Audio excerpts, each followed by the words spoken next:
ए madam, ये क्या गुंडागर्दी मचा रखी है तुम लोगों ने? साहब मैं कुछ समझी नहीं, क्या गुंडागर्दी मचा रखी है? कितनी भोली शक्ल बना रखी है।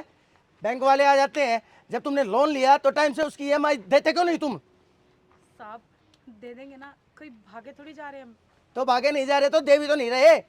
मेरे पास बैंक वालों की शिकायत आई है, उन्होंने तुम्हारे खिलाफ एफआईआर दर्ज करवाई है। तुमने लोन ले लिया, बाद में उनकी किस्तें नहीं चुकाते हो। बाप का राज समझ रखा है क्या? नहीं साहब, हाँ वैसे चिल्ला क्यों रहे हैं? धीरे धीरे करके दे देंगे ना, आप मेरे हालात तो समझिए। तेरे क्या हालात समझू? सारा पता है मेरे को, उन्होंने सब बता दिया। क्या धमकी देती है तू उनको? जब वो किस्त लेने के लिए आते हैं, कहती है मैं कपड़े फाड़ दूंगी, एलिगेशन लगा दूंगी तुम्हारे ऊपर, बदतमीजी और अत्याचार करने का आरोप लगा दूंगी, बलात्कार का आरोप लगाएगी उनके ऊपर। नहीं साहब, हाँ, आपको गलतफहमी हुई है। मैं ऐसी वैसी लड़की नहीं हूँ, मैं तो खुद मेहनत करके कमा रही हूँ और किस्तें उतार रही हूँ किसी तो तरीके तू मेहनत कर रही है, कहाँ गया तेरा घर वाला? वो नहीं काम करता कुछ? से। साहब मेरे घर वाले का कुछ ही दिन पहले एक्सीडेंट में मौत हो गई थी। और कौन है तेरे घर में?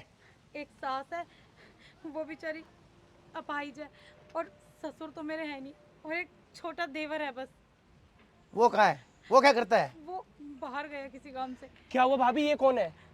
अरे आ गए तुम, देखो ना ये किसके लिए आए हैं। अच्छा, तो इसका मतलब है ये कह रही थी बाहर है और तू यहीं था, इसका मतलब तुम दोनों ने धंधा बना रखा है, तुम्हारा गोरख धंधा है ये? सर मैं तो अभी आया हूँ सर, अभी आया है? मैं बाहर रहता हूँ सर, मैं तो अभी आया ही हूँ। तो बाहर रहता है तो 1 मिनट में कैसे आ गया तू? क्या सोचता है? सर, मैं भी- बैंक से पैसे ले लोगे तुम दोनों? सर, मैं- लोन ले लोगे, किस्तें नहीं दोगे? बाप का राज समझ रखे हैं तुम लोगों ने? सॉरी सर, मैं तो आ ही रहा था, मैंने आपको देखा कि मेरे घर पे पुलिस क्या कर रही है, जब मैं जल्दी जल्दी आया यहाँ पे। ये लोन इसके खिलाफ। एक काम कर, तू यहाँ से निकल। सर मेरी अरे क्या तू गलती निकल, है? मेरे को इससे सर, बात मैंने करनी किया है। क्या है सर? आप कुछ मेरी- नहीं किया तेरे को, मैं यहाँ से जाने के लिए बोल रहा हूँ ना। मेरा जुलूम तो बताओ सर, आप मेरे को ऐसे कैसे लेके जा देवर जी, सकते हो? तू निकल। आप जाइए यहाँ से, मैं बात करती हूँ, आप जाइए। किसने लिया ना लोन? अरे तू जाना, मैं बात कर रहा हूँ, जो बोल दिया इसको बोल, बोल इसको। देवर जी आप जाइए, निकल। मैं बात करती हूँ। साहब उसकी तरफ से मैं माफी मांग। कोई बात नहीं, कोई बात नहीं, हाथ जोड़ने की जरूरत नहीं है, मैं समझ गया। आप अकेले हो, अबला हो, लाचार हो, मजबूर हो। तो कोई बात नहीं, हर एक चीज़ का कोई सॉल्यूशन होता है, रास्ता निकाल लेते हैं। वो कहते हैं ना जिसको बोलते हैं सेटलमेंट, कॉम्प्रोमाइज़ वगैरह। तो कोई किस्त भरने की ज़रूरत नहीं है, मैं अपने आप देख लूँगा बैंक वालों को। नहीं साहब, किस्त तो भरनी पड़ेगी ना। अरे छोड़ ना, किस्त भरने की ज़रूरत ही नहीं है, और भी लोन दिलवा दूंगा मैं। साहब आप ये क्या कर रहे हैं? देखिए ये सब गलत है, और ये सब आपको शोभा नहीं देता है। तो मुझे तो अपनी ड्यूटी करनी पड़ेगी, तेरे को गिरफ्तार करना पड़ेगा।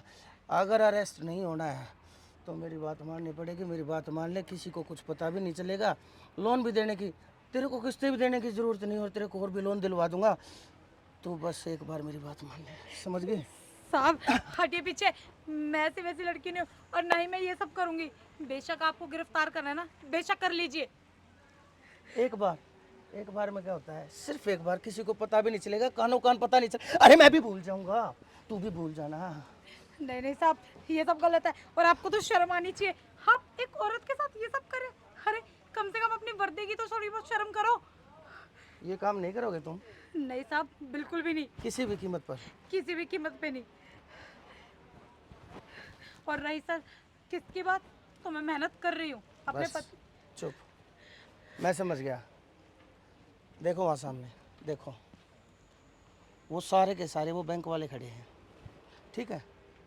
और उन्होंने मेरे को बोला था तेरे को गिरफ्तार करके ले जाने के लिए, और ये बोला था अगर वो नहीं माने तो उसके साथ कुछ भी कर लेना, वो ऐसी वैसी लड़की है, मना नहीं करेगी, वो मजबूर है, लाचार है। लेकिन मैंने तुम्हारा टेस्ट लिया था, आजमाया था तुम्हें, और तुम अपने एग्ज़ाम में बिल्कुल पास हुई, ठीक है? अब उनको पता चलेगा, उनको मैं उनकी औकात कैसे दिखाता हूँ। आप चिंता मत करो, अब आपको कोई भी परेशान नहीं करेगा। अब मैं समझ गया आपको घर आके अकेला पा करके वो कैसे परेशान करते थे, और तुमने उनके सामने घुटने टेकने से मना किया होगा, तब जाके उन्होंने मेरे सामने झूठ बोल के तुम्हारे खिलाफ एफआईआर दर्ज करवाई है। मैं सारा खेल समझ गया, लेकिन चिंता मत करो, ये कुछ पैसे हैं, ये 1000 रुपये, ये रखो, तुम्हारे काम आएंगे। नहीं अरे एक पुलिस वाला नहीं, यूँ समझ के ले लो, तुम्हें तुम्हारा एक भाई दे रहा है, ये लो, ठीक है? धन्यवाद साहब। हाँ। अगर सभी वर्दी वालों की आपके जैसी सोच हो ना, तो दुनिया में किसी के साथ कभी कुछ गलत होगा ही नहीं। अपने काम पे ध्यान दे, चिंता मत कर, ठीक है? मैं हूँ, अगर कोई भी प्रॉब्लम परेशानी हो तो पास वाली चौकी में आकर के और मुझे बता देना, ठीक है बेटा? ठीक है सर।